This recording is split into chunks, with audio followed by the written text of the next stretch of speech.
This is John Catsimatidis, and this is a very short press conference on what's going on in Canada, based on the ostriches in British Columbia. And I must say, I'm very, very disappointed that the Canadian Supreme Court did not take up the case of those 400 iconic animals in British Columbia. I think the people of Canada were looking forward to it, to be able to get the honesty and integrity of what was going on and what really is happening. And the Supreme Court, whether it's the United States or whether it's the Supreme Court of Canada, is supposed to be the checks and balances of what goes on in the country, what goes on in the provinces, and what goes on in our states, in the United States. And I think the Canadian people deserve to know the truth. And I think there should be a thorough investigation on everything. And if the Canadian authorities do it, that's fine. But if the Canadian authorities don't do it, then I will, supply the information to the Department of Justice in the United States. And maybe they will do it. It's up to them. It's not up to me. I'm just a citizen that wants honesty and integrity. We love animals, and we love the fact that they're iconic animals that are 1 million years old. And the fact is that the possibility that Secretary Kennedy and Dr. Oz suggested that they possibly have antibodies that will provide solutions for humanity. And again, we're disappointed.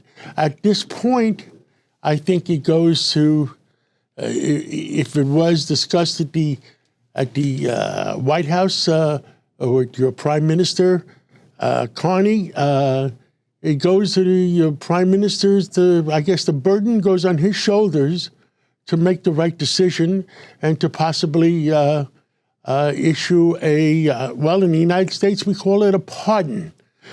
Pardon to say, let's stop and make sure that the Canadian people get the right answers and the right situation.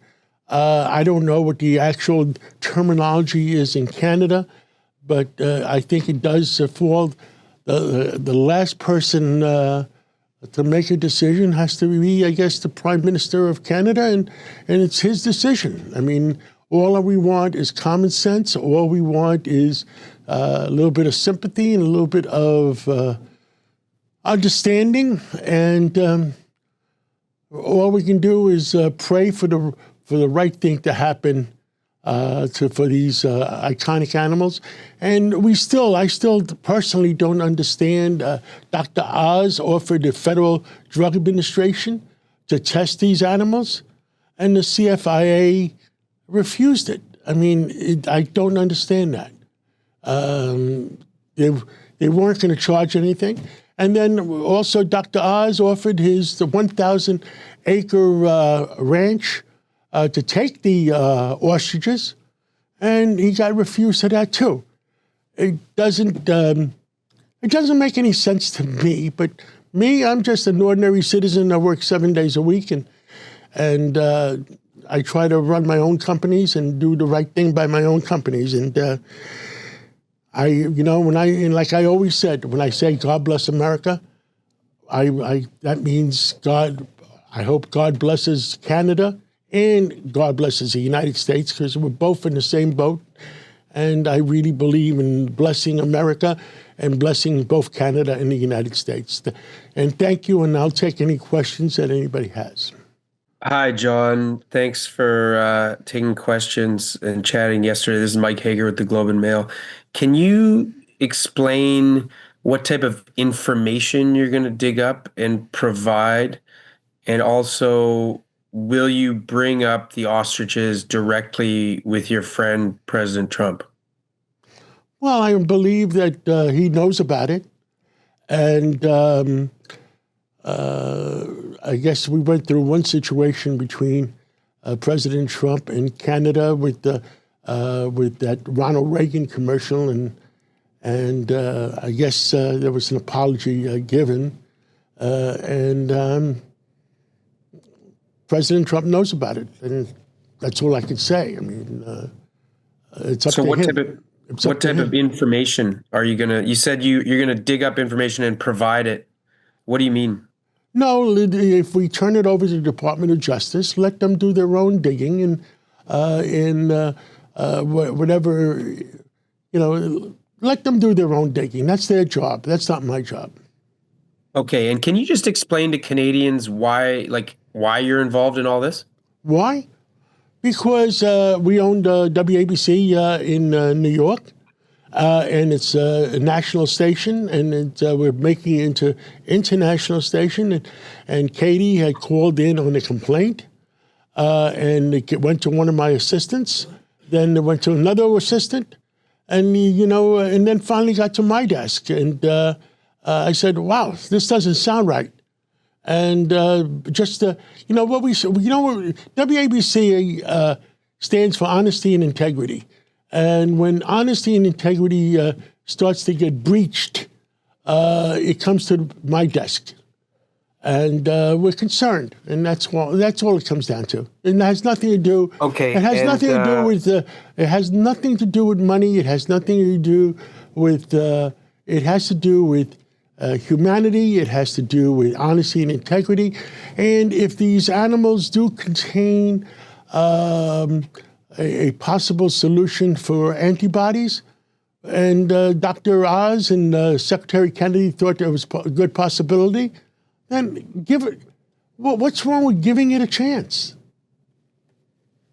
and sorry, just to last question is, you're calling on the Prime Minister of Canada to basically intervene and meddle with this government agency, the Food Protection Agency of Canada, to stop this call? I am asking for sympathy, and I'm asking for common sense to prevail. And I guess when you're prime minister, whether you're president or in the United States, or whether you're prime minister, I guess it goes on those people's shoulders. Thanks for taking the questions, John. I'm Chad Pawson. I'm with the Canadian Broadcasting Corporation in Vancouver. My question is simply, would you be so kind as to say how much money you provided to the farm for their legal costs, please? It was very little. It was only about $35,000 in American money, which is that about what, $50,000 in legal fees between a friend of mine and myself. And it wasn't about the money. It was just Katie from the farm needed money for their lawyers, so we just volunteered to give it to them. It was no big deal about it. Thank you. Anything else? Does anyone else have any other questions? Hi, John. It's Judy Trin with CTV News. Nice seeing you again. Thank you. I was wondering, John, if you could, do you have a message at all for the protesters? Some of them are American. There are a lot of American supporters. Should they stand down and just abide, since it is a legal ruling by Canada's Supreme Court?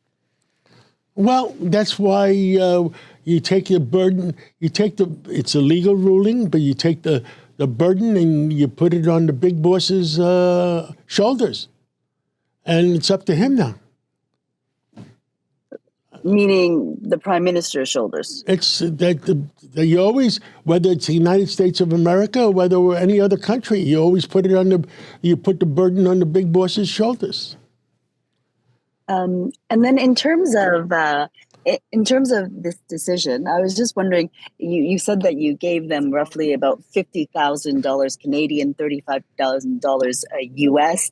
Were you ever worried that perhaps, like, if a policy like this is continued or doesn't continue, meaning that the birds were allowed to live, that it could actually impact the food chain and American importers of Canadian meat, poultry, and so on? I don't know what you mean by that. Look, I believe in trade between Canada and the United States are brothers, and the United States people love the Canadians love the United States people, and we all work together because we're all in the same boat together. And I'm not looking to create problems. I am a person that looks to create solutions. I never look to create problems. Okay. So it's not like you disagreed with this type of international health regulation in which countries abide by just so that they can ensure like a safe supply of food. I am concerned about bureaucracies that don't have, how do you say it? Checks and balances. And why would anybody turn down the Federal Drug Administration that has no axe to grind? Something is, there used to be an old expression in the United States, something is rotten in Denmark. Well, something is rotten somewhere. But is that the nicest way I could say it? Sure, John. Thank you. But if the birds were transported to the U.S., and let's say in the cases that they may have had bird flu, that could infect birds in the U.S., right? Suppose they had bird flu and they cured themselves and they have antibodies now. That could be a solution for humanity, okay? That's what the FDA does. That's what the FDA does testing. And there was zero cost to the CFIA. There was zero cost to the Canadian government. And the United States was putting up the bill and the FDA with Secretary Kennedy's permission and Dr. Oz's permission, and the FDA reports to them. Is that the nicest way I could say it? Mm-hmm. Thank you. Anything else? Thank you very much for today. And one more. Sorry. One more. John. Okay, I'll take one more, and then I'll go to church and pray a little bit. I appreciate that. Sorry, I talked to legal experts who said that there's no precedent for a foreign body like the FDA kind of taking over the responsibilities from Canada's Food Inspection Agency, and you're absolutely correct. And there's no jurisdiction. All we can do, not authorized by Parliament. Listen, all we can do is ask. And when you ask for common sense. You ask for honesty and integrity. And all we can do is ask. We don't demand. Nobody demanded. All we're doing is asking, and it's zero cost to you guys or to Canada, zero cost to the CFIA, zero cost. I mean, what does it cost for the CFIA to call out the Royal Canadian Mounted Police for weeks and weeks and weeks, for 60 or 80 Royal Canadian Mounted Police standing up there? Is that right? To me, that doesn't pass the smell test either. They're respected. They're respected. I respect the Royal Canadian Mounted Police a great deal. But maybe they, instead of watching out the ostriches, they should go out and get the drug dealers and get the people that are passing drugs on from the United States to Canada or from Canada to the United States. Let's go after the real criminals in life. In terms of the refusal of the CFIA to let the FDA test, do you think there was a political cost? Do you think the backdrop of President Trump threatening there's Canada, no threats. First of all, we don't threaten. I don't threaten. I just want honesty and integrity. We ask, and all we can do is ask. And when you make simple requests, and they're ignored, then you say something smells. And then, that's to me, as a common sense U.S. citizen, there's something there we don't know about. And maybe someday we will find out about it.